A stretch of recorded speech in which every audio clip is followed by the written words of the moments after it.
Welcome to my channel where we make playing guitar easy to understand. We demystify all the theories that people say are impossible to understand. Today I'm going to explain to you how to use the A minor pentatonic scale when you're in the key of A major. And you're going to be like, Mezzy, you just shot a video telling us we have to match the notes from the scale to the chord.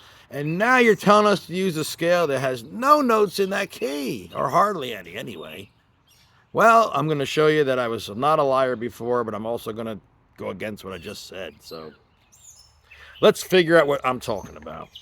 There is a situation when you're in the key of A major that you can use the A minor pentatonic scale, and here it is. When you're playing the A blues chords of 1, 4, 5, when you're playing them as dominant sevens, A7, D7, E7, when you're in that key of A major playing the blues progression, the dominant 7 notes of those chords are going to be G. When you're on A7 has a G, D7 has a C, and E7 has a D. So we have a G, C, and a D.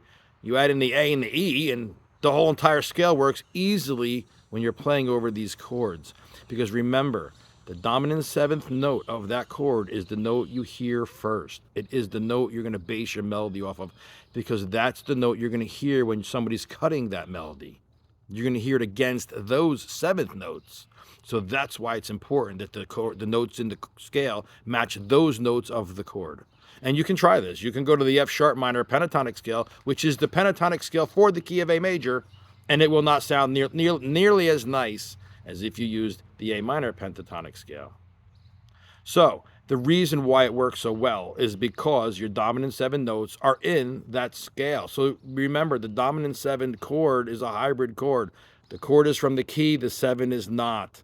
Since you're chasing the sound of the dominant 7 note, you've got to leave the key because those notes are not in the key. The dominant 7 notes of those chords are not in the key of A. So you must leave the key of A to get the scale you need. And you need the scale from A minor because it has those notes in it. It's right there. A, C, D, E, G is the scale. And A, C, D, E, G are all the notes that are being used when you play in the dominant version of A, A7, D7, E7. I hope that makes you understand why that scale works now, and that you can use it in a different way than you've been using it to help you reach your personal best. When you understand how something works, you can truly use it to create your best music. I hope this helps you. Have a great day. I'll see you in the next video.